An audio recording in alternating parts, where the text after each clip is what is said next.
Elhamdülillahi Rabbil alemin ve salatu ve selamu ala nebiyyina Muhammedin ve ala alihi ve sahbihi ecma'in. Amma ba'd. Bugünkü dersimizde bir ulug bir surenin tefsirini alıp getiribiz. Bu surenin indi tefsirin her bir Müslüman kişisi bilirge tiyiş, anlarga tiyiş, ma'nalarini her sözüne düşünürge tiyiş.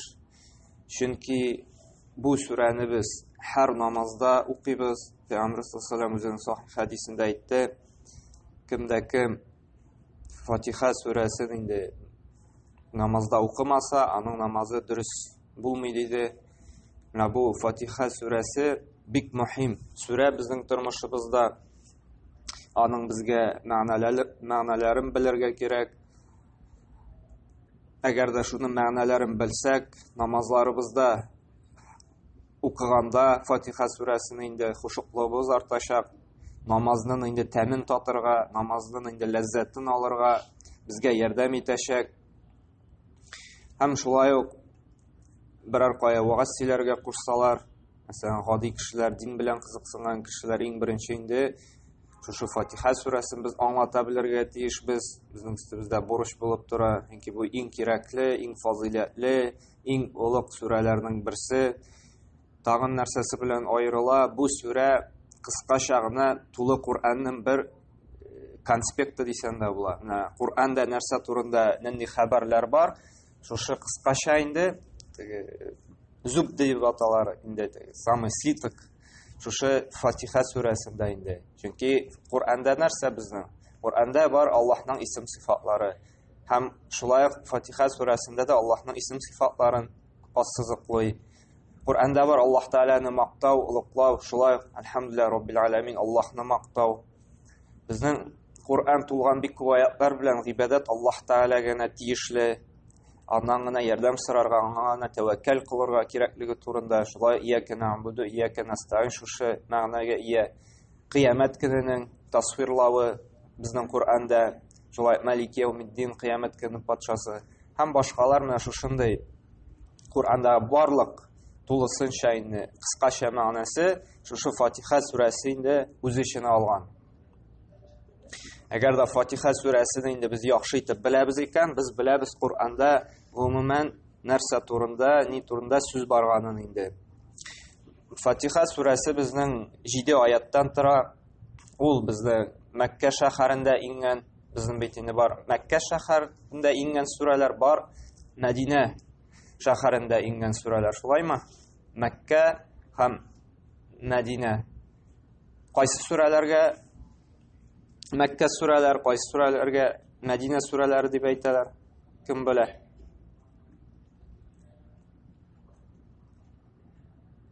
Peygamber sallallahu aleyhi ve sellem bilamiz 13 yıldan sonra indi Medine'ge hicret kıla şulayma. Şu hicret kılgandan sonra hicretke hatlık ingen sureler Mekke sureleri deb atalar.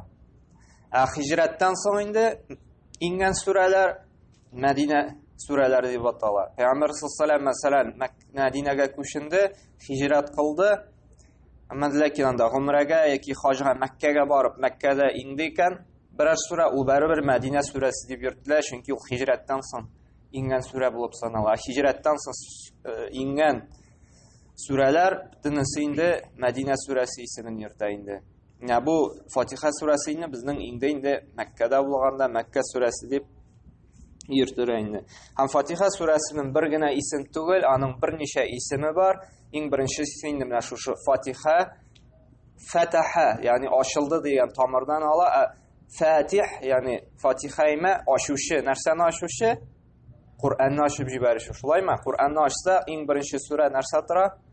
Fatiha suresi yani Kur'an'ni açıp jibare. İkinci ismi var Ummul Kur'an diler. Kur'an'ның anası. Ne için Kur'an'ның anası? Narsa dedik biz? Şu Kur'an'ның kıskaça manası Fatiha suresi öz içine algan. Şuna göre Kur'an'ның anası. Şulay Ummul Kitap degende var. Kitapның anası. Şuluq ma'naga yani kitap o ikinci türlü şu Kur'an-ı Kerim'inde. Üçüncü ismi ay dörtüncü ismi Seb'a Mesani 7 maqtav çünkü 7 ayet barısında Allah Teala zikr etile. Аллаһ Тәгаләне мактау яки Аллаһ Тәгаләдән инде дуа, ярдәм сорау. Менә бу булды кайбер исемнәре шушы сүрәнең инде. Һәм гомумән Куръанны инде укыр алдыннан Фатиха сүрәсенә, бүтән сүрәләрне без инде истиаза кылырга тиешбез. Нәрсә ул истиаза? Ул Аузу биллахи минаш шайтанир раджим дип әйтергә тиешбез. Чөнки Аллаһ Субханаһу ва Тааля Наhl сүрәсенең 98-нче аятында әйтте: "Фа-иза кара'тал Кур'ана фаста'iз биллахи минаш шайтанир раджим". Әгәр дә Кур'ан укысаң да, Аллаһ Тааладан да саклау, яклау сорады, таш атып куылган шайтаннан да. Истиазаның мәгънәсе нәрсәдән? Без аузу биллахи минаш шайтанир раджим дип әйтәбез бит. Нәрсә дигән сүз ул? Ни мәгънәгә ия ул? Аузу дигән сүз ауз тамырыннан алынган, яклау, саклау сорау. Ауз. Истиаза, ягъни яклау, саклау сорау. Ни өчен без яклау, саклау сорыйбыз Аллаһ Субханаһу ва Тааладан? Менә шушы Куръанны укыганда безне якласын, сакласын кемнән? Шайтан. Аузу биллахи. Биллахи ягъни Аллаһтан. Саклау сорыйбыз кемнән? Аллаһ Субханаһу ва Тааладан. Чөнки Аллаһ Тааля гына безне саклый ала, яклый ала. Моның гына Аллаһ Тааляның гына көч кудрәте җитә безне бу дөньяда да, бу дөньяның мәшәкатьләреннән, бәла казаларыннан сакларга һәм кыямәт көненең инде газабыннан сакларга. Аңа бары тик Аллаһ Тааляның гына кудрәте җитә. Кемнән? Шайтан. Шайтан нәрсә ул? Шайтанның инде гомуми туры мәгънәсе инде ул барлык хәерлелектән ерагайтучы зат. Һәм нәрсәгә якын айта? Җин, зарарга, бузыклыкка якын айта. Ул безгә гел вәсвәсә кыла, бузыклык, гынахлы гамәлләр кылыр өчен. Ягъни барлык хәерлелектән дә ерагайта торган зат шайтан дип атала. Ягъни безнең изгелек теләүне, хәерле, яхшы гамәлләр эшләүне теләми. Гел ерагайта, вәсвәсә кыла. Раджим нәрсә? Таш атып куылган. Без беләбез, шайтаннарны инде фәрештәләр 7 кат күккә күтәрелгәндә, Аллаһ Тааляның инде фәрештәләргә биргән әмерләрен тыңлар өчен алар таш атып куыла. Һәм ар-раджим шушы инде хәерлелектән ерагайтучы таш атып куылган шайтаннан инде без Аллаһ Таалядан саклау, яклауны сорыйбыз. Ни өчен? Чөнки без иң хәерле гамәлләрнең берсен эшлибез, Аллаһның сүзләрен укыйбыз, Аллаһны зикр итәбез, иң хәерле зикр белән. Шул вакытта безгә шайтан килеп инде вәсвәсә кылмасын өчен Аллаһ Тааладан инде саклауны сорыйбыз. Ягъни Раббым бер Аллаһ шушы изге илаһи китабымны укыганда безгә шайтан вәсвәсәләр кылмасын, уяу акыл белән инде төшенеп, аңлап Куръанны укырга ярдәм итсәң инде дип Аллаһ Тааладан инде ярдәм сорыйбыз.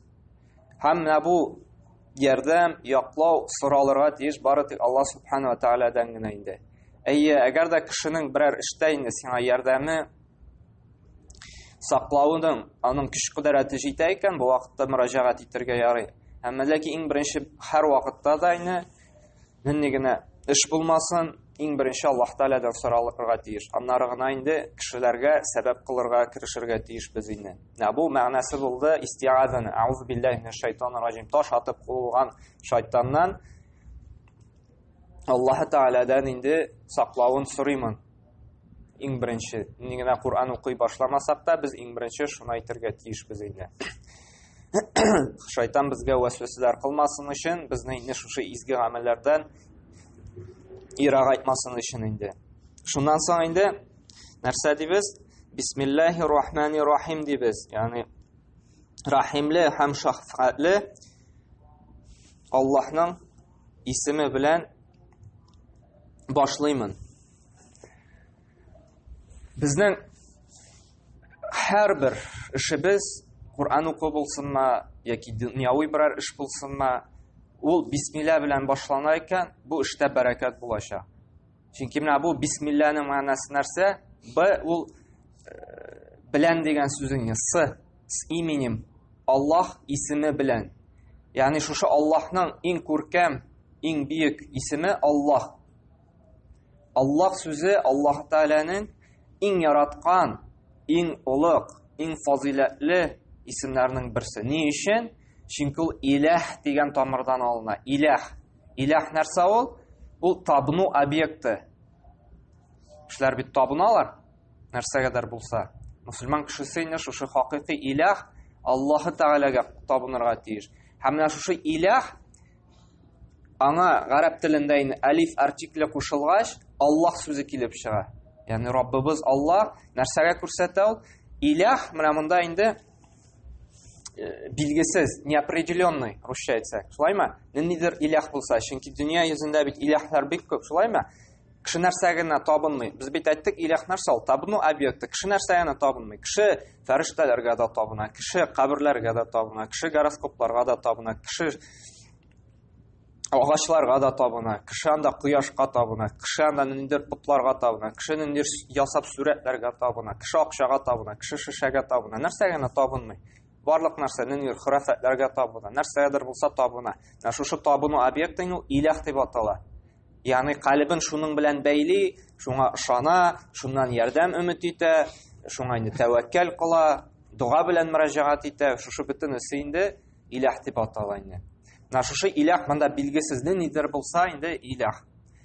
Без беләбез гарәп телендә инде тәҗвид кагыйдасын өйрәнгәндә дә беләбез, гарәп телендә алиф артикле керә икән, ул күрсәтә билгеле бер нәрсәгә генә. Хас ясый. Һәм менә бу иләх дигән тамырга безнең кушылган алиф артикле. Безнең инде Аллаһ дигән Раббыбыз, Аллаһның исеме барлыкка килә. Менә бу нәрсәне күрсәтә, ягъни барлык гыйбадәтләр дә хак, тиешле Аллаһ Тәгалә дигән сүзгә мәгънәсен бирә. Ягъни Аллаһ Тәгаләгә хакыйкый иләх, аңа гына гыйбадәт кылырга тиешбез, аңа гына дуга белән мөрәҗәгать итәргә тиешбез, аңа гына өмет итәргә тиешбез, аңа гына тәвәккәл кылырга тиешбез, аңа гына ышанырга тиешбез, аннан гына яклау, саклау сорарга тиешбез, аннан гына ярдәм сорарга тиешбез. Менә бу Аллаһның шул гыйбадәткә лаеклы хакыйкый иләх дигән мәгънәгә ия булгач, Аллаһ Тәгаләнең бу иң яраткан исеме. Чөнки төп максатыбыз ул Аллаһ Тәгаләгә гыйбадәт кылу. Чөнки Аллаһ Тәгаләнең барлыгын, берлеген бик күп кеше белә. Чөнки атеистта кем Аллаһны инкар итүче кеше дә ул бәрбер күңел турында бәрбер ышана, ниндидер зур бер көч бар, кемдер булса да идарә итә дип, һәрбер кеше Аллаһның барлыгын, берлеген инде раслый. Бик сирәк кеше, бик тәкәббер кеше генә әйтергә мөмкин инде. Ләкин төп максат инде Аллаһны берләү, тану гына түгел, төп максат барлык пәйгамбәрләрнең дә төп максаты нәрсә булды? Китапларның иңүендә төп максаты. Ягъни Аллаһка бер үзенә генә гыйбадәт кылуга чакыру булды. Менә төп максат шул. Шуңа күрә менә бу Аллаһ дигән сүз ул Аллаһка гына тиешле барлык гыйбадәтләр дигән сүз. Һәм шуңа күрә Аллаһның инде бу иң яраткан исеме. Һәм бисмилла дип әйткәч, Аллаһның шушы иң күркәм исеме белән Аллаһ Тәгаләдән бәрәкәт сорыйбыз. Бисмилла.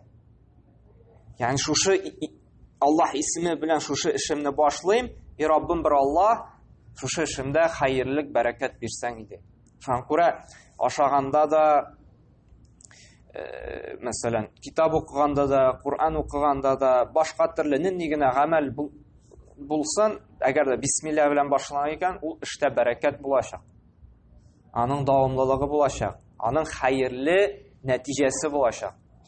Ә инде Аллаһның исеме белән башланмый икән, бу эшнең дәвамлыгы булмаячак, бу эш инде хәерсез, нәтиҗәсез булачак.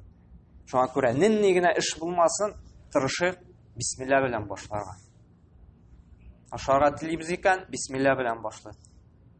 Йибездә эшлибез икән берәр эш, бакчага чыгып манда, машинага утырабызмы, гел бисмилла белән башлыйк. Бу эшебез инде хәерле, бәрәкәтле булачак. Бисмилла. Ә Кур'ан укыганда хәерлерәк инде тулысынча әйтергә. Бисмиллаһир-рахманир-рахим. Ә калган эшләрдә инде Кур'аннан башка бу ата бисмилла дип кенә әйтелә инде. Ар-рахманир-рахимны кушмыйбыз инде. Чөнки Пәйгамбәр саллаллаһу сөннәтендә килә, калган эшләрдә бары тик бисмилла гына әйтелә. Ә Кур'анда инде тулысынча әйтелә ар-рахманир-рахим. Бисмиллаһир-рахманир-рахим. Ар-рахман нәрсә дигән сүз? Бу шулай Аллаһ Тәгаләнең бер исем сыйфаты. Без алдык бер исемен. Аллаһ, хәзер инде икенче исеменә кушабыз, башлыйбыз ар-рахман. Ар-рахман ул шул рахимле дигән сүз. Әмма ләкин монда ар-рахман Аллаһ Тәгалә рахимле барлык мәхлукатларга да җир шарында, барлык. Ул иманлымы, имансызмы, ул кафирме, кафир түгелме, атеистме, атеист түгелме, мусульманмы, мусульман түгелме, барлык җан иясенә бу дөньяда ул рахимле. Чөнки беләбез бит, карасак, Аллаһны танымаган, Аллаһны инкар иткән кеше дә бик рәхәттә яши. Шулай бит, байлыгы бар, балалары бар анда, машиналары бар, йортлары бар, бик рәхәтләнеп яшиләр. Шулаймы? Ни өчен? Чөнки Аллаһ Тәгалә бу дөньяда барлык мәхлукатларга да рахимле. Рахимле бу дөньяда. Барлысына да бирә. Аллаһны кабул итәме, шанамы, юкмы? Әмма ләкин Аллаһ Тәгаләнең тагын икенче сыйфаты бар. Ар-Рахим, шулай рахимле. Рахимле, шәфкатьле. Әмма ләкин нәрсә? Менә бу рахимлелеге хас булачак бары тик кемнәргә генә? Мөэмин мусульманнарга гына. Һәм бу сыйфаты булачак кыямәт көндә. Кыямәт көндә Аллаһ Тәгалә инде рахимле булачак бары тик үзенә ышанып, инанып, үзенә генә гыйбадәт кылып, изге гамәлләр эшләп яшәгән мөэмин мусульманнарга гына рахимле булачак кыямәт көндә. Кыямәт көндә инде Аллаһ Тәгалә рахимлеге бу кафирләргә, имансыз бәндәләргә инде тимәячәк. Шуңа күрә әгәр дә без бу дөньяда Аллаһка ышанып, аның бер үзенә генә ибадәт кылып яшибез икән, Аллаһ Тәгалә безгә бу дөньяда рахимле булачак. Һәм инде кыямәт көнендә дә безгә рахимле булып инде үзенең җәннәтенә кертәчәк инде. Шуңа күрә менә бу рахимле һәм шәфкатьле Аллаһның исеме белән башлыйм дип шушы Куранны укый башлыйбыз. Рахимле һәм шәфкатьле Аллаһ исеме белән башлыйм. Ягъни шушы Куранны инде. Һәм икенче аят Малики яумиддин. Туктагыз, мен бит буталдым. Ничек төзәтмәгез, әлхәмдүлилләһтән башлыйм. Әлхәмдүлилләһи раббил аламин. Бу безнең инде иң беренче аят, шулаймы? Әлхәмдүлилләһи раббил аламин.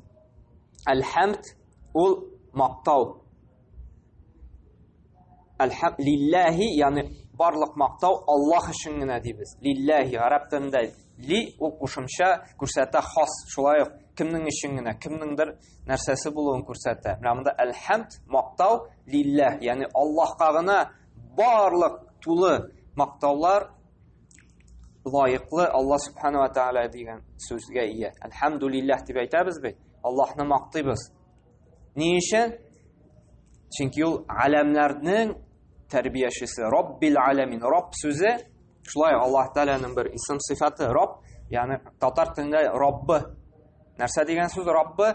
Ул тәрбияче, идарә итүче, барлыкка китерүче һәм патшасы дигән сүз. Менә Рабб сүзе үзенә күпме мәгънәгә ия.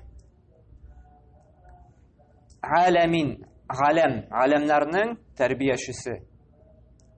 Һәм ничек тәрбияләп тора? Шу дөнья йөзен, шулаймы? Менә безне дә бит тәрбияли. Ничек тәрбияли? Төрле сынаулар бирә безгә. Гыйлемнәр бирә. Ул сынау килә безне тәрбияләр өчен. Төрле авырлыклар килә. Аллаһ Тәгалә шушы авырлыклар аркасында безне инде тәрбияли. Яки без гафиллеккә чумабыз икән, гынахка батабыз икән, шулай Аллаһ Тәгалә безгә берәр каты авырту җибәрә, яки берәр каты сынау бирә. Ни өчен? Шушы гафиллектән уятып безне тәрбияли. Уян әле ди. Син бит минем каршыма киләсең бар ди, гынахка батмады, изгилеккә омтыл дип уята безне. Менә шушы авыр сынаулар белән безне тәрбияләп тора. Тәрбияләп тора безне генә түгел, гомумән барлык галәмнәрне. Үз вакытында төрле безгә инде җир шарында инде төрле җир давыллар җибәреп, үз вакытында яңгырларын яудырып, бураннарын җибәреп, тәрбияли барлык гомумән галәмнәрне төрле сынаулар белән инде. Әл-Халик шулай ук Раббысы барлыкка китерә. Менә бу җир шарында ул барлыкка китергән.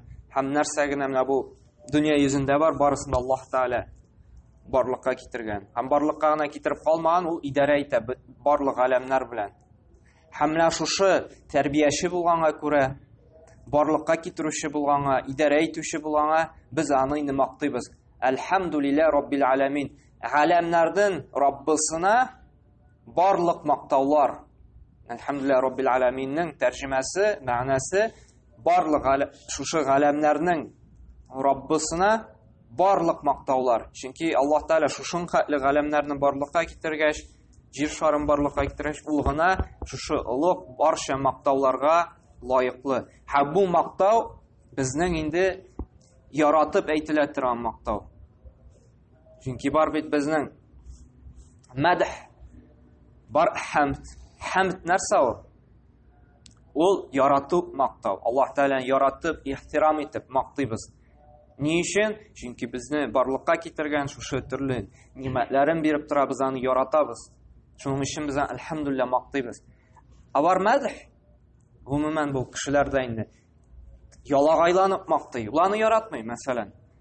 Начальнигын, уларның анда хезмәт хакын арттырсын өчен аңа ялагайлана, мактый, менә сез иң яхшы идарә итүче ди. Фәлән фәсмәтән нәрсә өчен яратып мактамый, мактый нәрсә өчен генә үзенең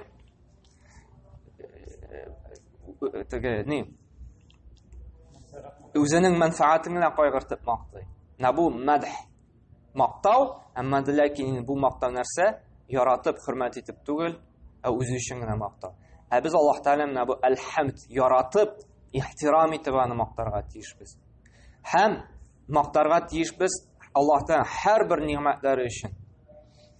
Әлхәмд. Аллаһ Пәйгамбер саллаллаһу алейһи әйтте үзенең сахих хадисендә, Аллаһ Тәгалә ризады, яратады, шундый кылыннанды, кайсысы һәрбер ашаган ризыгы өчен, эчкән суы өчен аны мактасады.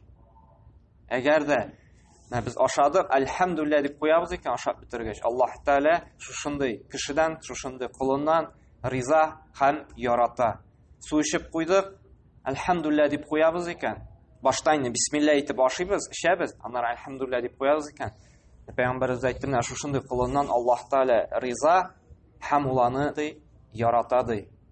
Шуңа күрә менә бер эшебез булып чыкты икән, берәр гамәлебез, һичшиксез башта бисмилла белән башларга тиешбез инде ул эшебезне, аннары инде мактап куярга тиешбез. Әлхәмдүлилләh булып чыкты бит. Әлхәмдүлилләh таваф кылып кайттым бит. Әлхәмдүлилләh харамга барып кайттым бит. Әлхәмдүлилләh җәмәгать белән намаз укыдым бит. Әлхәмдүлилләh бүген уразамны тоттым бит. Әгәр дә менә шулай итеп гел Аллаһны мактыйбыз икән, Аллаһ Тәгалә безне яратачак һәм бездән риза булачак. Кичә дә әйттек бит, субханаллаһи бихамдихи, кем 100 мәртәбә әйтә, Аллаһ Тәгалә аның барлык гөнаһларын да гафу итә. Хәтта ул гөнаһлар диңгездәге кебек бик күп булса да ди.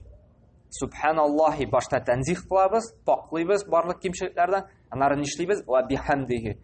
Һәм барча шушы мактаулар Аллаһ Тәгаләгә. Нәү хәмд бихамдихи, ул мактау. Һәм без инде менә бу төп кагыйдә хәбзаны алачакбыз файдалардан, ничек Фатиха сүрәсеннән ни файдалар чыга, ничек аны тормышта кулланалар, асын иң ахырында сөйләрбез. Моны истә калдырып, нигә эш без уңышлы булмасын, без мактарга тиешбез инде. Һәрбер эшебез башта бисмилла белән башланырга тиеш, аннары инде әлхәмд мактау белән бетергә тиеш инде. Лиллаһи Раббил Аламин. Һәм менә бу аят инде безнең опровержение булып тора. Татарча ничек була инде опровержение? Менә бу атеистларга кем инкар итә, җир шары менә бу тиктималдан гына барлыкка китергән дип әйтүчеләргә менә бу безнең аят дәлил булып тора. Җир шары инде тиктималдан гына барлыкка килмәгән. Нәрсә? Шушы Аллаһ Тәгаләне барлыкка китерүенә. Чөнки нәрсә? Раббил Аламин. Шушы галәмнәрне барлыкка китерүче, идарә итүче, тәрбияләп торучы Раббыбыз Аллаһка барча мактаулар. Ягъни Аллаһ Тәгалә шушы җир шарын барлыкка китергән, ул гына идарә итә, ул гына яңгырларын җибәрә, ул гына җир давылларын чыгара. Җан күрә бит инде. Менә бу һава торышына да зарланырга ярамый. Туйдырды инде бу селек, туйдырды инде бу салкын дип, чөнки Аллаһ Тәгалә шулай итеп идарә итә, шулай итеп тели.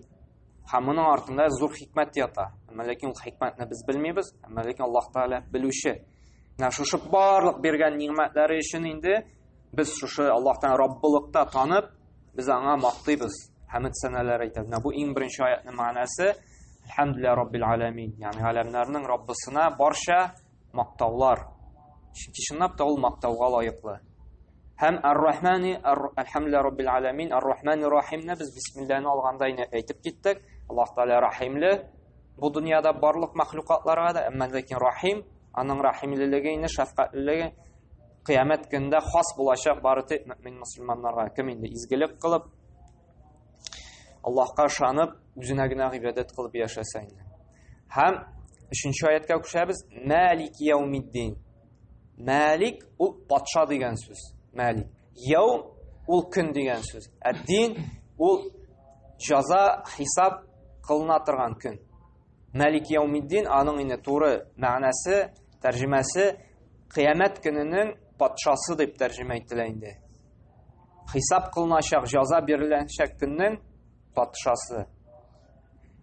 Бу безнең инде иманымызның бер әркәне булып тора бит инде, кыямәт көненә ышану, үлгәннән соң яңадан кубарылып, Аллаһ хузурына кайтып, аның каршында инде җавап бирәчәкбез.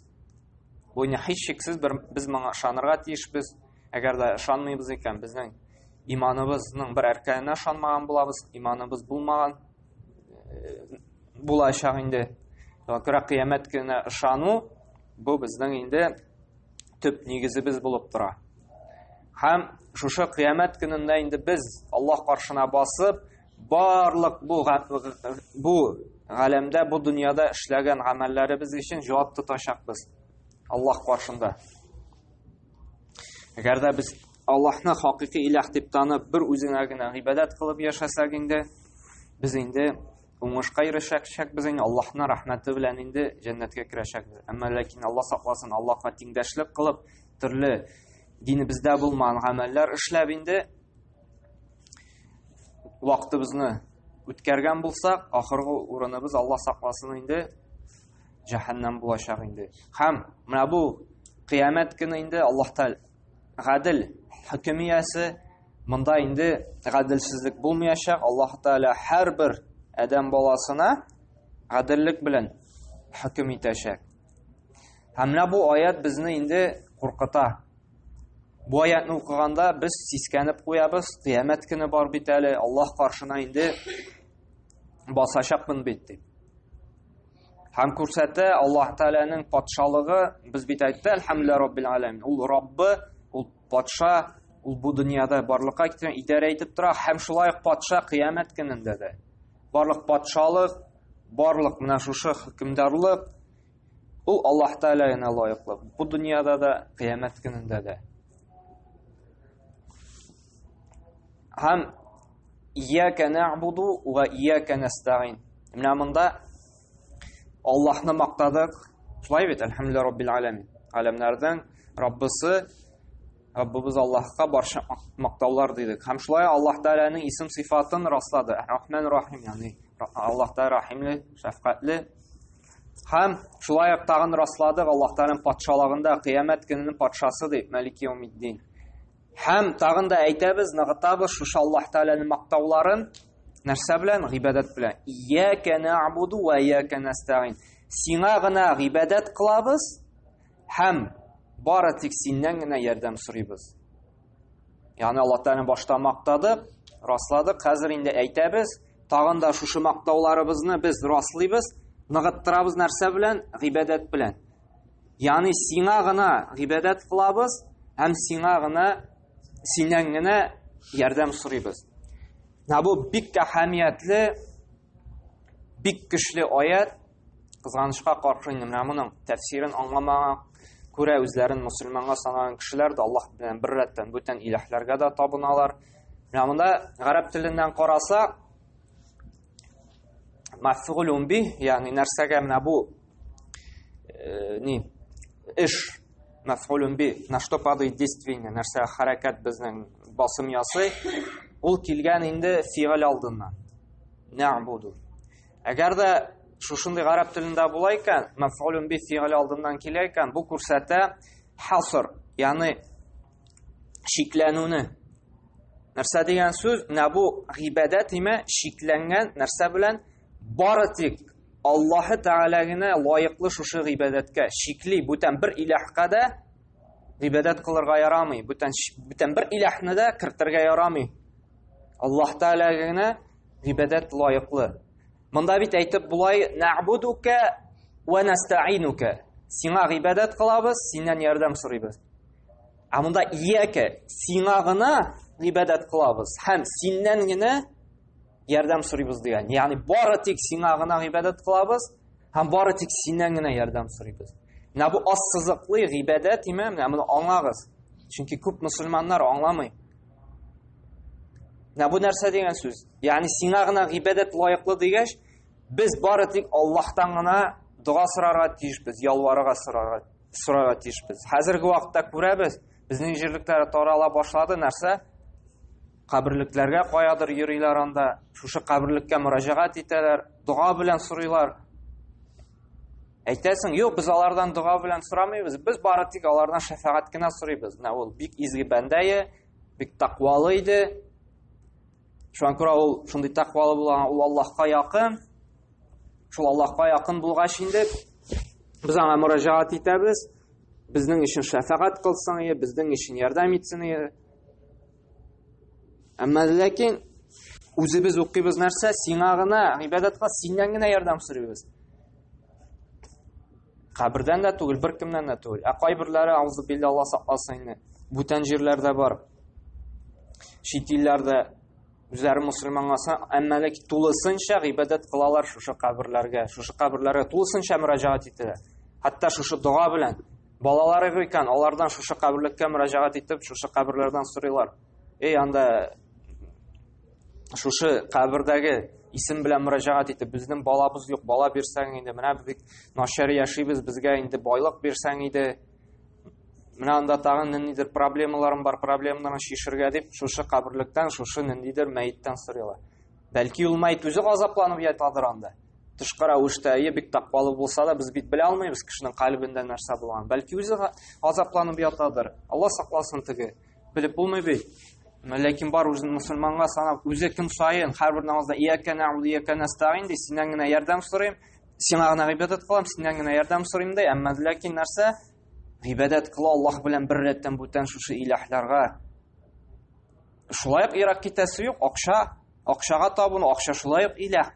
Әгәр дә кеше бөтен тормышын акча белән генә бәйли, акчага гына тәвәккәл кыл, акчам булса барысын да эшли алам, акча өчен генә дуслаша, акча өчен генә дошманлаша икән, бу акчаны илаһ итеп алган була. Һәм ярдәмне өмет итә, акчадан гына, Аллаһ Тәгаләдән түгел. Нә күп акчам булса, акчам була икән, барысын да шишәм мин. Акча булса барысын да сатып алам дип. Әмма ләкин кеше әзрәк кенә фикерләп карый белми. Акчага бит барыбер бөтен нәрсәне сатып алып булмый. Нә укыйбыз бит төрле хәбәрләрдән. Бик күп анда миллиардерлар, миллионерлар, нидер авырту белән авырталар. Бөтен дөньяны гизеп чыккан инде, нинди генә зур врачларда, профессорларда булман, һаман шушы авыртуны давалай алмыйлар. Барлык байлыгымны бирәм ди, шушы ширдән генә даваласыннар мин ди. Әмма ләкин давалана алмый. Менә бит кешенең акчасы бар, әмма ләкин барлык нәрсәне булдыра алмый. Хәтта бар шундый авыртулар кеше йомышын үти алмый. Шундый авыртулар бар. Кайбер бай кешеләр дә интернетта укыган бар шулай. Бик бай кеше, миллиардер, кеше йомышын үти алмый. Аның үтисе килә, теләге бар, әмма ләкин чыкмый, үти алмый. Шуның хәтлектәге авырта. Һәм табиблар да диагноз куя алмый. Бите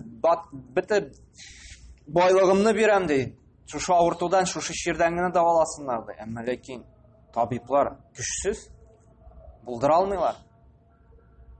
Менә монда күренә инде, Алла Тәгалә Куръанда әйтә, хаклыкта ди, без кешене заиф хәлдә яраттык ди. Менә безнең заифлык шушында күренә инде. Әмма ләкин без сау-сәламәт булганда, акча күп булганда, без тәкаббүрләнәбез, барысын да сатып алам, барысын да эшли алам дип. Юк. Акча ул сәбәп кенә, нәтиҗә Аллаһ Тәгаләдән. Акча әле ул бер нәрсә түгел. Аллаһ Тәгалә теләсә, сине бер көндә инде банкрот ясыйлар. Бер көндә инде сине фақирлеккә төшерәләр. Бер көндә инде сине киресенчә фақирлектән бай ясыйлар. Кешеләр менә шушы акчага да табына. Акча өчен генә инде дуслаша, акча өчен генә дошманлаша, аңа гына тәвәккәл кыла. Шуңа күрә ерак китәсе юк. Кеше уйлый теге путка гына табыну ул Аллаһтан башка. Юк, нәфескә табыну да. Әгәр дә кеше әйтә икән, нәрсә телим, шуны эшлим дип. Бу инде нәфесенә табынган була. Аллаһ Тәгаләгә түгел, ә нәфесенә. Нәфсе нәрсәгә чакыра, нинди гөнаһка, ул шуңа табынган була. Ләкин кызганычка каршы, без бу аятны укыйбыз, ләкин мәгънәсенә төшенмәгән хәлдә без бүтән иләһләргә, бүтән анда мәйетләргә, кемдер фәрештәләргә табына. Күргәнегез булдымы икән? Мәдинәдә булганда шулай кыйблага юнәлеп дуга сорамыйлар, Пәйгамбер саллаллаһу каберенә юнәлеп дуга сорыйлар. Я Расулуллах, дип прям турыдан-туры Пәйгамбәребезгә мөрәҗәгать итәләр. Я Расулуллах, эй Расул, менә шушындый проблемаларым бар, ярдәм итсәң иде миңа дип. Икенче елга да синең яныңа килергә насыйп әйләсәң иде монда дип. Эй Раббым, Алла, менә балам авырта, эй Расулуллах, балам авырта, менә балама шифа бирсәң иде дип, аузу билlah. Үзе укый аятта Аллаһ Тәгаләгә гыйбадәт кыла, Аллаһ Тәгаләдән генә ярдәм сорыйм дип. Үзе ярдәм сорый кемнән? Пәйгамбер саллаллаһу алейһи ләкин без бит ярдәмне дә, гыйбадәтне дә кылырга тиешбез, сорарга тиешбез Аллаһ Субханаһу ва Тәгаләдән. Пәйгамбәрләрдән дә түгел, фәрештәләрдән дә түгел, беркемнән дә түгел. Тәвәссүл дип ата. Ияка настаин, бу ярдәм сорау булырга тиеш бары тик Аллаһ Тәгаләдән генә. Әйткәнемчә инде кешенең кодрәте килә икән, сен ярдәм итәргә рөхсәт ителә, проблема юк. Ләкин кешедән дә ярдәм сораганчы, иң беренче без Аллаһ Тәгаләдән мөрәҗәгать итәргә тиешбез. Раббым, Аллаһ, шушы эшемдә миңа ярдәм итсәң иде, хәерле, яхшы сәбәпчеләрен миңа җибәрсәң иде дип. Аннары инде истихар укып инде сәбәбенә без керешергә тиешбез. Менә монда тагын бер нәрсәне ассызыклап китәргә кирәк. Монда башта килә ияка набуду, гыйбадәт килә. Сиңа гына гыйбадәт кылабыз, һәм синнән генә ярдәм сорыйбыз. Менә монда гыйбадәт кылыр өчен дә без Аллаһ Тәгаләдән ярдәм сорарга тиешбез. Әгәр дә гыйбадәт кылырга Аллаһ Тәгалә ярдәм итмәсә, без гыйбадәт кыла алмаячакбыз. Бер дәресебездә әйткән идек бит, Пәйгамбер саллаллаһу алейһи сахабаларына өйрәткән һәрбер намаздан соң Аллаһ Тәгаләдән ярдәм сорарга, үзенә гыйбадәт кылырга. Өйрәндек бит, Аллаһумма а'инни аля зикрика ва шукрика ва хусни ибадатик. Раббым, бер Аллаһ, ярдәм ит миңа. Үзеңне зикр итәргә, үзеңә шөкр итәргә һәм тиешле инде дөрес итеп гыйбадәт кылырга. Ярдәм сорыйбыз Аллаһ Тәгаләдән инде дөрес итеп гыйбадәт кылырга, зикр итәргә, шөкр итәргә. Менә монда да күренә, шушы гыйбадәт кылыр өчен без иң башта инде Аллаһтан ярдәм сорарга кирәк. Дөнья йөзендә бит күп кешеләр бар, туганнарыбыз бар, шулай бит, гыйбадәт кылмыйлар, намаз укымыйлар, ураза тотмыйлар, хаҗ кылмыйлар, закат бирмиләр, һәм башка изгелекләр кылмыйлар. Ни өчен? Чөнки Аллаһның ярдәме юк аларга. Аллаһның ярдәме булса гына кеше гыйбадәт кыла ала. Әгәр дә Аллаһ Тәгалә менә бирде икән безгә шундый үзенең ярдәмен безгә карата, без гыйбадәт кыла алабыз. Моңа шөкр итәргә кирәк. Моңа бик күп мактаулар әйтергә кирәк. Чөнки күп мадашуда йөргән кешеләр бар. Миллионлаган кешеләр. Әмма ләкин Аллаһ Тәгалә безне сайлап алды, шушы ярдәмен бирде безгә. Үзен танып, үзенә гыйбадәт кылырга, моның өчен инде рәхмәтле булырга тиешбез, шөкр итәргә тиешбез, тагын да күбрәк изгелекләрне арттырып, күп итеп инде шөкр итеп Аллаһ Тәгаләгә. Шул вакытта без шушы Аллаһ Тәгаләнең безнең сайлап алу, шушы туры юлга бастырганына без рәхмәтле булачакбыз инде. Һәм хәзер монда күчәбез инде дугага. Аллаһ Тәгалә мактады гыймә, расладык, сиңа гына гыйбадәт кылабыз дип, һәм үзебез өчен инде дуа сорыйбыз. Иһдина сиратал мустақим ди. Иһдина ягъни хидаят. Сират ул юл, мустақим туры дигән сүз. Ягъни туры юлдан барырга хидаят бирсәң иде дип Аллаһ Тәгаләдән инде без дуа кылабыз, сорыйбыз Аллаһ Тәгаләдән. Менә шушы туры юл, шушы ислам дине инде. Шунда мөрәҗәгать итәбез, Аллаһ Тәгаләдән ялварабыз. Иһдина сиратал мустақим. Раббым, Аллаһ хидаят бирсәң иде, шушы туры юлдан ислам диненнән барырга. Менә бу хидаят ике төргә бүленә. Беренчесе бар хидаятут тауфиq.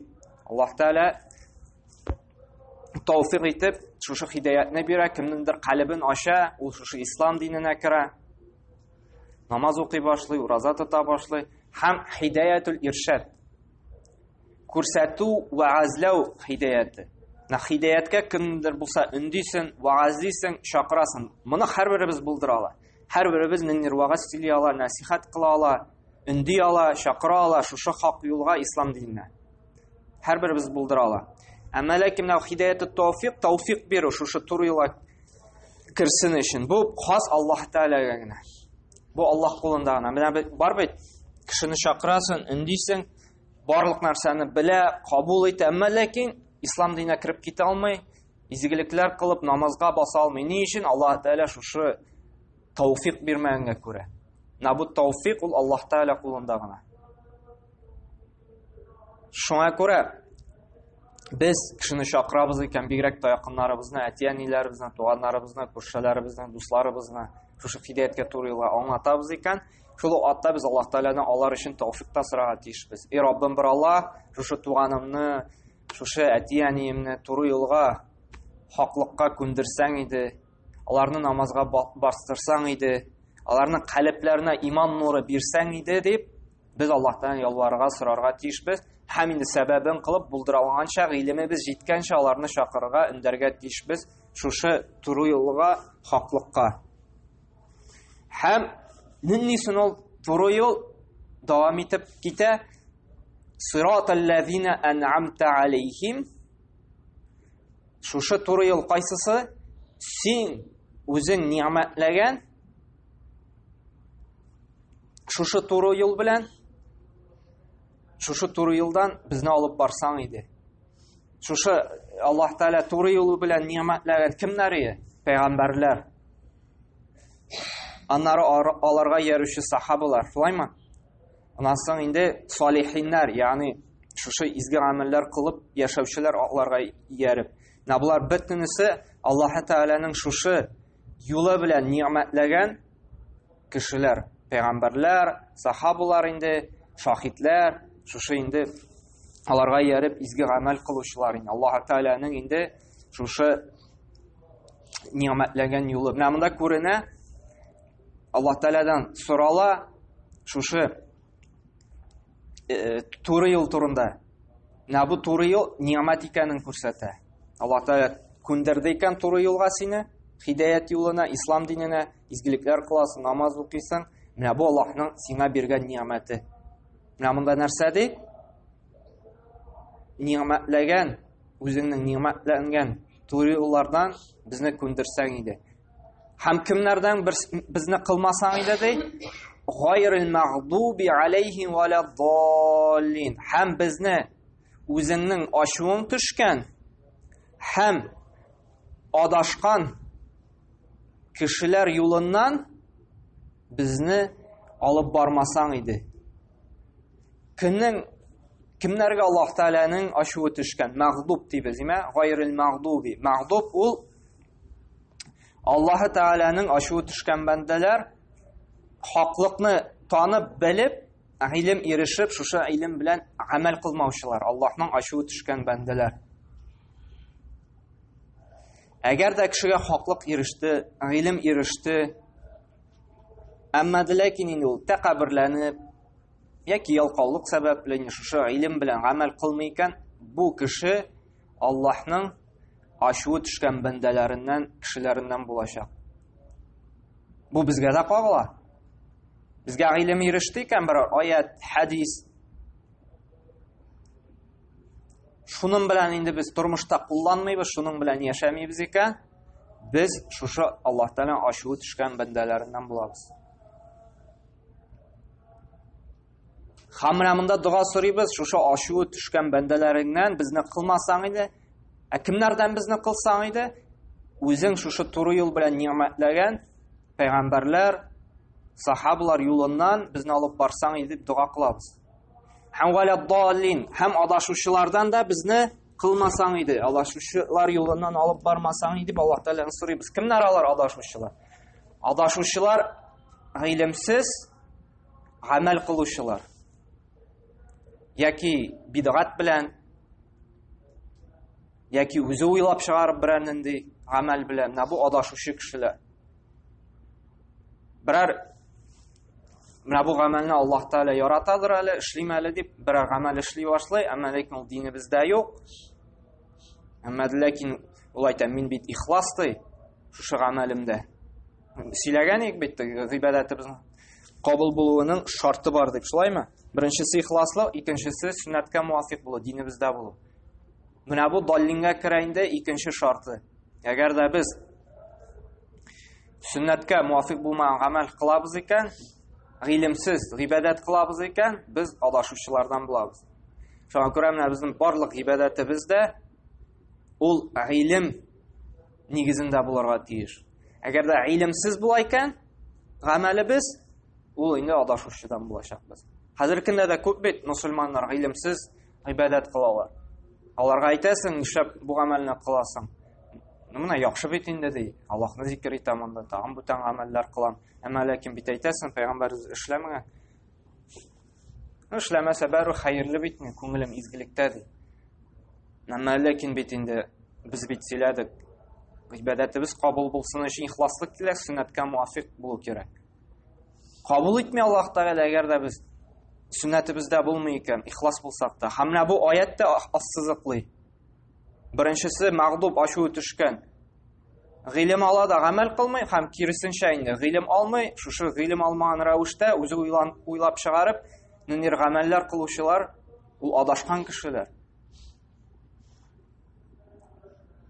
Һәм менә бу безгә бик зур вагаз, насихат.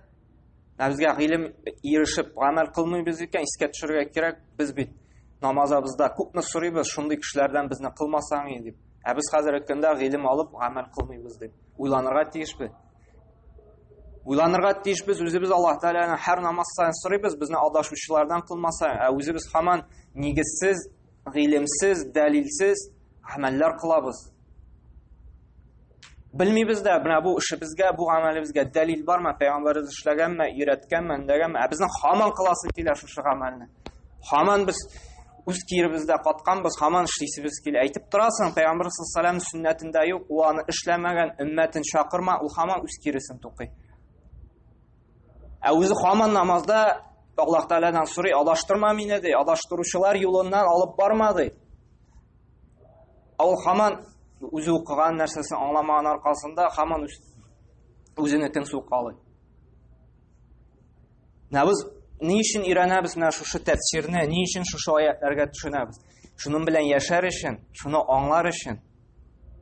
Һәм менә бу аятларда нинди файдалар алабыз? Шушы Фатиха сүрәсеннән. Аннан бик күп файдалар чыга. Ничек тормышта куллана алабыз шушы файдаларны? Иң беренче инде әйтеп китерә кирәк, менә шушы хәзер мәгънәләрне белдек. Без намазыбызда хушуклык уятабыз. Шушы укып. Без басабыз, әлхәмдүлилләһи раббил аламин. Барлык галәмнәрнең Раббысына мактау һәм уйлыйбыз. Карале бу галәмнәр нинди зур. Аллаһ Тәгалә шушыны барлыкка китергән. Нинди көч кудрәтият, безнең иманыбыз куәтләнә. Уйланабыз да Аллаһтан көч кудрәте турында. Ничек бернинди кимчелексез шушы галәмнәрне барлыкка китергән. Ар-Рахманир-Рахим. Иң беренче инде шушы бисмилла әйтеп нитәбез. Бисмилла әйтеп башласам, Аллаһ Тәгалә шушы эшемдә бәрәкәт бирәчәк, хәерле нәтиҗәләрен күрәчәкмен. Шушы намаздан дип мәсәлән, хушуклык уяна. Әлхәмдүлилләһ дип инде мактыйбыз икән Аллаһ Тәгаләне. Шулай Аллаһ Тәгалә риза булачак, яратачак мине дип. Ар-Рахманир-Рахим. Аллаһ Тәгалә шушы рәхимле шәфкатьлеген әйтеп, бездә өмет уяна. Гынаһлар кылган булсак, хаталанган булсак, Аллаһ Тәгалә шушы исем сыйфатын искә төшереп, Аллаһ Тәгалә бит рәхимле, ул шәфкатьле, өмете уяна, ул безне кичерәчәк, гафу итәчәк дип. Тәүбәгә киләчәкмен. Аллаһ Тәгаләдән гафу сорыячакмын, истигъфар кылачакмын. Аллаһ Тәгалә шушы гынаһларымны гафу итеп, мине җәннәткә кертәчәк дип өмет уята.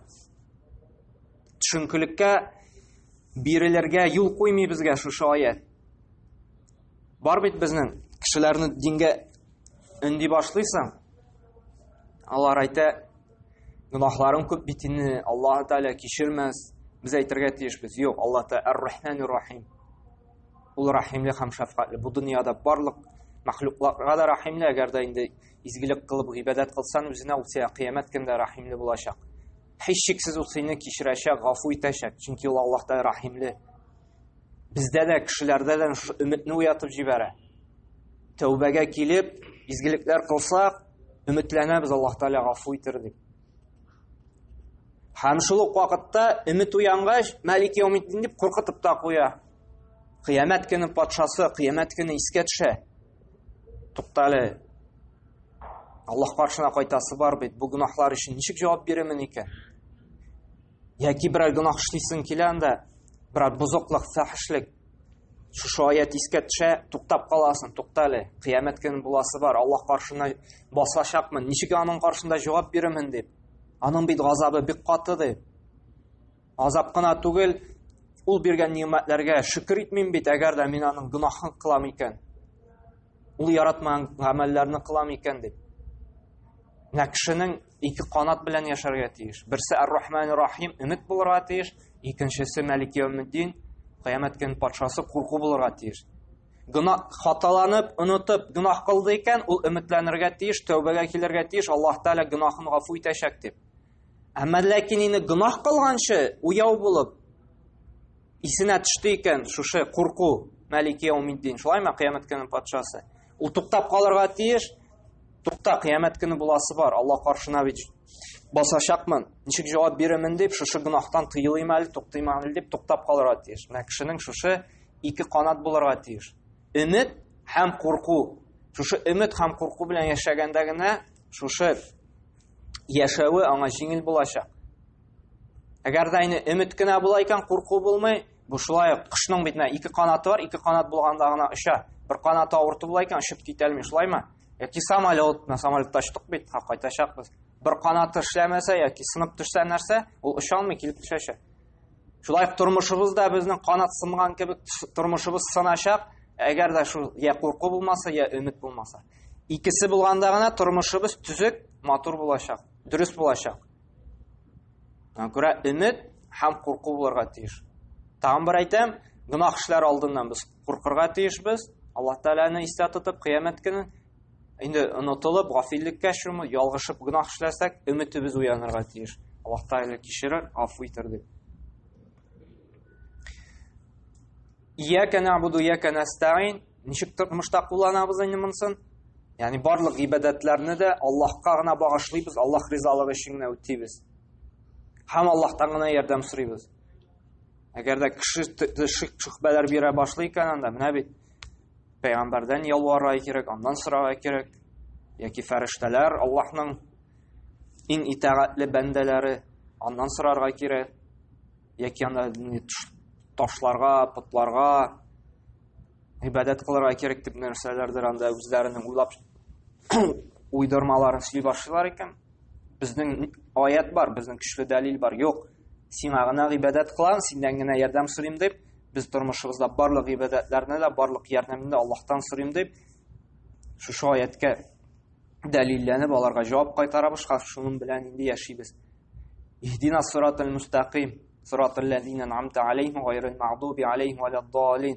Раббим, Алла туры юлдан гына алып барсаң иде, һәм үзең ниъмәтләнгән юлыңнан гына алып барсаң иде, һәм безне ачуын төшкән, һәм адашкан кешеләр төркеменнән алып бармасаң иде, адаштырмасаң иде, дип Аллаһ Тәаләдән инде сорыйбыз. Шушы туры юлны, һидаятны. Бу тагын нәрсәгә күрсәтә? Дуаның әдәбен. Менә без башта Аллаһ Тәаләне мактадык, исем-сифатлар белән расладык. Аннан соң гына инде үзебез өчен дуа сорый башладык. Туры юлдан гына алып барсаң иде, үзең ниъмәтләгән юлыңнан гына алып барып, безне адашучылардан һәм ачуын төшкән бәндәләрдән кылмасаң иде, дип Аллаһтан ялвара башлады. Бу дуа әдәпләреннән булып тора, галимнәр инде шушыннан файда чыгаралар. Дуа кылганда иң беренче Аллаһны мактарга кирәк.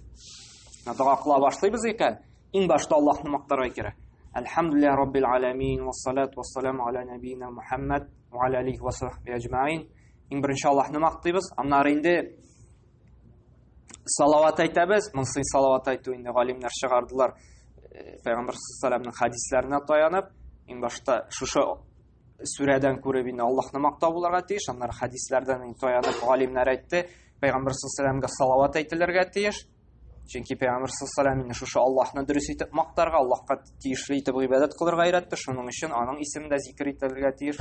Аннан соң гына үзебезнең хаҗәтләребезне сорый башларга тиешбез. Менә бу дуа әдәпләреннән булып тора. Шуңа күрә әлхәмдүлилләһи раббил аламин дип мактабыз, аннары Пәйгамбер саллаллаху алейхи ва саллямга салават әйтәбез, аннан соң үзебез өчен инде дуга кыла башлыйбыз. Бу дуга әдәпләреннән булып тора. Берәр без хаҗәтебез була икән, Аллаһ субхана ва таалагә инде иң башта инде Аллаһны мактап, Пәйгамбер салават әйткәч кенә үзебез хаҗәтләребезне инде сорарга тиешбез инде. Шушы Фатиха сүрәсен инде шундый итеп без тормышта куллана алабыз инде. Моннан инде шушы файдалар белән инде Аллаһ Тәгалә тәүфыйк бирсен инде һәрберебезгә дә инде. Иң башта инде бер вәсвәсә кыла башлады икән шайтан, бузыклыкка чакыра, biz Аллаһ Тәгалә яклау, саклау сорарга тиешбез. Аузу биллаһи минеш шайтанир раҗим дип. Аннан соң һәрбер эшебездә дә бәрәкәтле, хәерле нәтиҗәсен күрәсебез килә икән, без бисмилла белән башларга тиешбез. Һәм инде шушы эшне хәерле итеп тамамлагач инде Аллаһны бездән шушы эшебезне эшләгән өчен риза булсын өчен, безне яратсын өчен әлхәмдүлиллаһ дип тамамларга тиешбез. Аннан соң инде өметебезне уятырга тиешбез. Ар-Рахманир Рахим. Шулай Аллаһ Тәгаләдән куркырга тиешбез. Һәм гыйбадәтне багышларга тиешбез. Бары тик Аллаһ Тәгалә өчен генә. Һәм инде туры юлдан гына барырга тиешбез. Һәм шушы туры юлдан барырга тиешбез. Ничек итеп? Аллаһ Тәгалә нимәтләнгән пәйгамбәрләр юлыннан, иң соңгы иң хәерле пәйгамбер саллаллаху алейхи ва саллям юлыннан барырга тиешбез, иттиба кылырга тиешбез. Һәм инде һәр вакытта да сорарга тиешбез, шу адашучылардан, ачуы төшкән бәндәләрдән безне Аллаһ Тәгалә кылмасын ие. Шуңа күрә Аллаһ Тәгаләнең ачуы төшкән бәндәләреннән буласыбыз килмәсә, без гыйлем алып, шушы алган гыйлем белән амәл кылырга тиешбез.